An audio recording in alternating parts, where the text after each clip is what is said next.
Hello students, welcome to another session of Sharad Foundation course, and here is lecture number 8 for subject chemistry, and in which we are going to study about the concept of valency. So let's get start.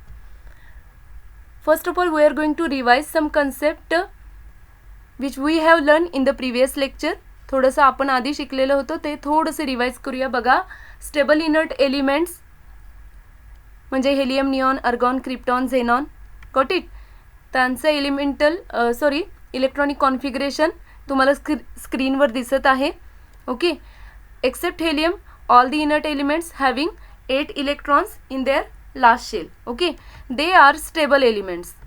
Now what is the reason behind their stability? थोडं guess करा. Yes, they are stable due to complete octet or duplet. Now let's take example of oxygen, which is very much essential for the life. Okay. Now the atomic number of oxygen is 8. According to the atomic number we are going to fill up the shells.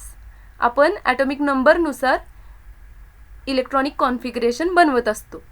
आता ऑक्सिजनकडे 8 electrons आहेत आणि हे त्याचं electronic configuration just आपण pictorial फॉर्ममध्ये बघूया. इथं आपण स्टार्ट करतोय न्यूक्लियसपासून. Now there will be K shell. In the K shell there are 2 electrons. आपण थोडंसं हे जी के शेल आहे ती डेपिक्ट करतोय just like a box which is having balls filled. जसं केमध्ये 2 इलेक्ट्रॉन्स गेले तसं या बॉक्समध्ये 2 बॉल्स फिलअप होतात. कम्प्लिटली बॉक्स फुल होतो. ठीक आहे. Now next one is the L shell. and L shell is having 6 electrons. Same way इथं दिसत आहे स्क्रीनवरती 6 इलेक्ट्रॉन 6 बॉल्स फिलअप केलेले आहेत या बॉक्समध्ये. पण इथं बघा थोडीशी जागा शिल्लक आहे. 2 बॉल्स याच्यामध्ये फिलअप होऊ शकतात. सेम वे आपली जी एल शेल आहे त्याची मॅक्झिमम कपॅसिटी 8 इलेक्ट्रॉनची आहे. आणखी महत्त्वाचं पुढे जाऊन म्हणजे ऑक्सिजनला जर स्टेबल व्हायचं असेल तर त्याला गरज आहे 8 इलेक्ट्रॉन्सची. ॲक्च्युली इथं हे इलेक्ट्रॉन्स आहेत का तर नाही आहेत. ते रेड कलरने दाखवलेले आहेत म्हणजे ते त्याच्यापाशी नाही आहेत. जर ते मिळाले तर तो कसा आहे? Stable. So it is unstable due to the incomplete last shell. याची जी लास्ट शेल आहे ती इनकम्प्लीट आहे. ओके. आता आपण एक महत्त्वाची कन्सेप्ट शिकणार आहोत. ओके. थोडं लक्ष देऊन ऐका.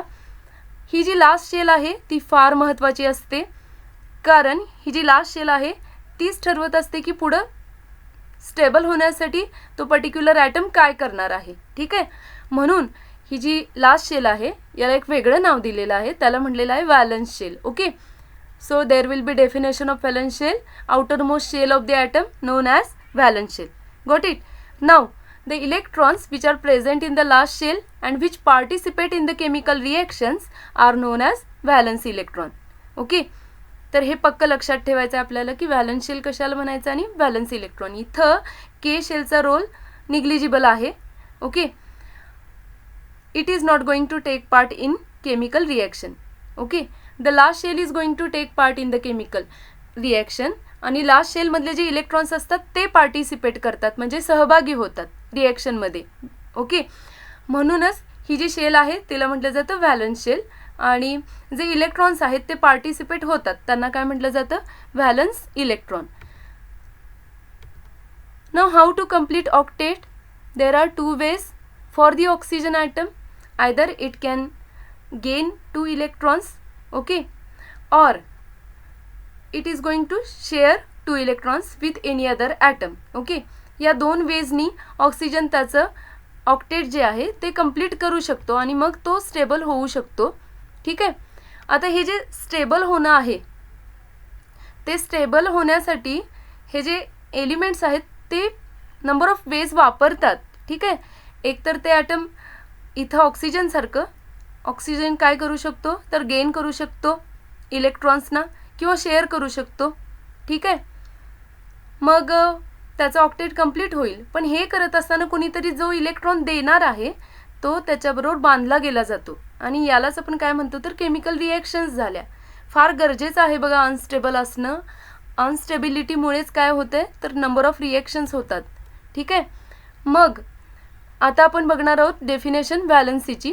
मगाचपासून आपण बघत आहोत की का अनस्टेबल आहेत, मग स्टेबिलिटी मिळवण्यासाठी काय करू शकतात. ठीक आहे, मग हे जे आहे स्टेबिलिटी मिळवण्यासाठी इलेक्ट्रॉन्सचे जे प्रयत्न आहेत, सॉरी ॲटमचे जे प्रयत्न आहेत, ठीक आहे, त्यांनाच एक नाव देण्यात आलेलं आहे. त्यालाच काय म्हटलं जातं, combining capacity of an element. ठीक आहे, सोपी डेफिनेशन म्हणजेच काय, तर combining capacity of an element with other atom known as valency. दुसऱ्या एखाद्या ॲटमसोबतच करावे लागणार आहे ना, त्याचं तो तर स्वतः ऑक्टेट कंप्लीट करू शकत नाही, बिकॉज इट इज इनकम्प्लिटेड. कंप्लीट करण्यासाठी कुणाकडून तरी शेअर करावं लागेल किंवा गेन करावं लागेल, किंवा जर गेन करायचं एखाद्या ॲटमला तर दुसऱ्याला लूज करावं लागेल. म्हणजे कोणतरी देणार आहे तर कोणीतरी घेणारं पण आहे. लक्षात येते का. आणि हे देणं घेणं आहे ते फार महत्त्वाचं आहे, आणि ते होतं त्यामुळेच तर नंबर ऑफ रिॲक्शन्स होतात, आणि त्यामुळे आपल्याला इतके सारे एलिमेंट्स बघायला, इतके सारे कंपाऊंड्स बघायला मिळतात. ओके, आणखी एक डेफिनेशन होऊ शकते, it is the number of electrons an atom lose, gain or share to complete its last shell with 8 electrons. Okay, पक्क लक्षात ठेवा. आता हे जे लॉस, गेन, शेअरिंग आहे इलेक्ट्रॉनचं, तेच मेन रिझन आहे. कशाचं, तर बॉन्ड फॉर्मेशनचं. विचार करून बघा, जर ऑक्सिजनच्या लास्ट शेलमध्ये 6 इलेक्ट्रॉन्स नसते आणि त्याचं ऑक्टेट कंप्लीट असतं, whether it is going to react with hydrogen to form the H2O, त्याच्यापासून काय H2O तयार झालं असतं का. तर अनस्टेबिलिटी पण फार गरजेची आहे. ओके, केमिस्ट्रीच्या भाषेमध्ये. Now, electrons present in the last shell of an atom which are going to participate to complete the octet are known as valence electrons. तुम्हाला हे चांगलं कळलं असेल व्हॅलन्सी म्हणजे काय. ठीक आहे, मी परत एकदा थोडंसं रिवाइज करते. It is the number of electrons an atom lose, gain or share to complete its last shell with 8 electrons. Now we are going to take some examples how to find the valency. आणि आपण start करतोय हायड्रोजनपासून. ठीक आहे, तुम्हाला माहिती आहे हायड्रोजनचा atomic number किती आहे, 1 आहे. Okay, now it's configuration would be like this. This is the 1 electron. आता थोडंसं हेलियमचं स्ट्रक्चर लक्षात आणा. हेलियमकडे पण के शेल आहे, मात्र हेलियमच्या लास्ट शेलमध्ये 2 इलेक्ट्रॉन्स आहेत, आणि हेलियम कसं आहे, स्टेबल. जर दोघांना कम्पेअर केलं तर स्ट्रक्चर बऱ्यापैकी सेम आहे. याच्याकडे पण के शेल आहे, याच्याकडे पण के शेल आहे, फक्त हेलियमकडे 2 इलेक्ट्रॉन्स आहेत आणि स्टेबल आहे. हायड्रोजन आपला अनस्टेबल आहे. To get the stability, okay, how many electrons are required for hydrogen, any gases. बघा, हायड्रोजन डुप्लेट कंप्लीट करणार ना, डुप्लेट म्हणजेच किती इलेक्ट्रॉन्स लागतील, गेस करा. हां, येस, किती, तर 2 इलेक्ट्रॉन्स लागतील. याच्याकडे स्वतःकडे 1 आहे आणि दुसऱ्या कुणास तरी तो 1 इलेक्ट्रॉन मिळवेल, म्हणजे त्याचं डुप्लेट कंप्लीट होईल, and then it will be stable 1. ठीक आहे, so valency of hydrogen will be 1. Revise करूया. बघा, डेफिनेशन काय होती, an atom lose, gain or share electrons to complete the octet, that number is known as valency. Now we are going to take one more example, the very well known sodium. मिठामध्ये असतं बघा, आणि त्याचा atomic number किती आहे, 11 आहे. ठीक आहे, म्हणजे आपल्याला 11 इलेक्ट्रॉन्सचं कॉन्फिगरेशन दाखवायचं आहे. पिक्टोरियल फॉर्ममध्ये बघूया. Starting with the nucleus, then K shell, it is having 2 electrons. Okay, now the L shell.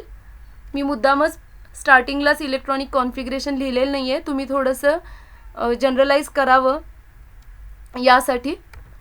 इथे येतील बघा आपले 8 इलेक्ट्रॉन्स आलेले आहेत. सोडियमच्या लास्ट शेल, ही सोडियमची लास्ट शेल नाही आहे. Okay, it is going to be K shell, it is going to be L shell. बघा, हा काउंट किती आला, 10. ठीक आहे, आता 11 इलेक्ट्रॉन्स फिलअप करायचे आहेत. आतापर्यंत किती इलेक्ट्रॉन्स फिलअप झाले, तर 10 electrons. Okay, now the 1 electron, the 11th electron will be in the M shell.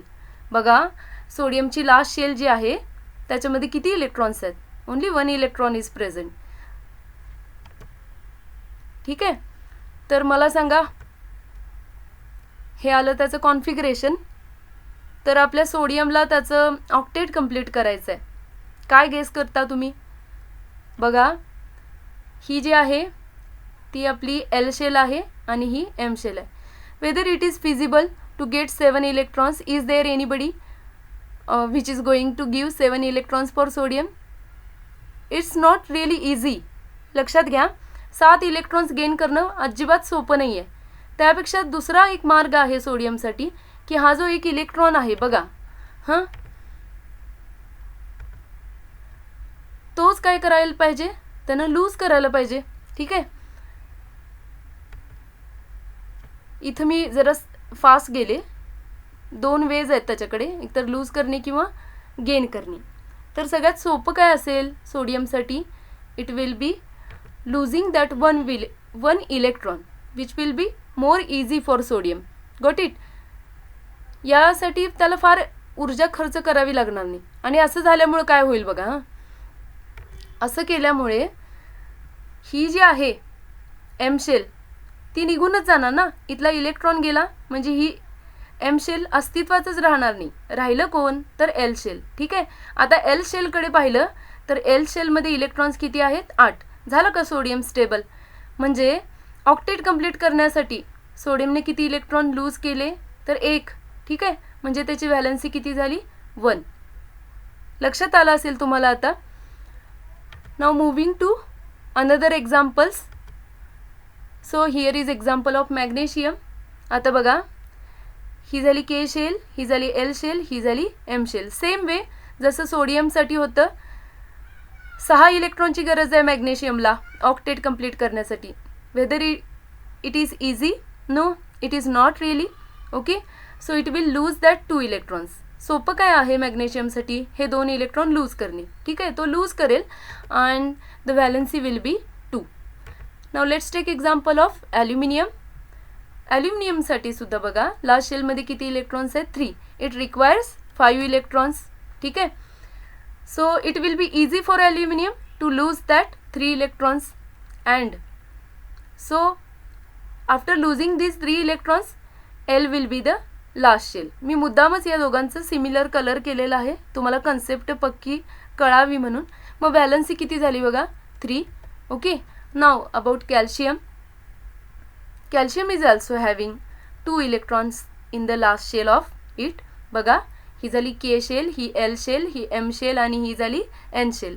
N शेलमध्ये इलेक्ट्रॉन्स किती आहेत? 2. याला पण सेम 6 इलेक्ट्रॉन्स.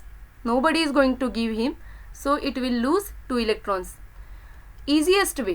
ठीक है, now valency will be 2. For chlorine, now for chlorine, this is the K shell, this is L shell and this is M shell. मग मला सांगा लास्ट शेल कुठली झाली? Correct, last shell will be the M shell. ठीक आहे, आता M शेलचा count बघा किती आहेत इलेक्ट्रॉन्स? तर 7 इलेक्ट्रॉन्स आहेत. ठीक आहे, इथं जसं या तिघांसाठी आपण अप्लाय केलं की लूज करा, इथं तसं करून चालेल का बघा?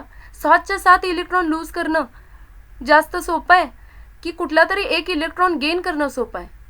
ओके, हां, तर एक इलेक्ट्रॉन काय करणार आहे? क्लोरीन गेन करणार आहे. So it's valency will be 1. ठीक आहे, हे लक्षात ठेवा. आपण हे नंतर आणि डिस्कस करणार आहे की हा एकच इलेक्ट्रॉन का घेतो, हां, किंवा हा सगळेच्या सगळे लूज का करत नाही आहे. ते त्याचं कॅरेक्टर असतं, ते आपण नंतर बघणार आहे. आणि थोडंसं जरासं नीट पाहिलं तर तुम्हाला कळेल हे सगळे काय आहेत? मेटल्स आहेत. आणि हा जो आपला क्लोरीन आहे तो नॉन मेटल आहे.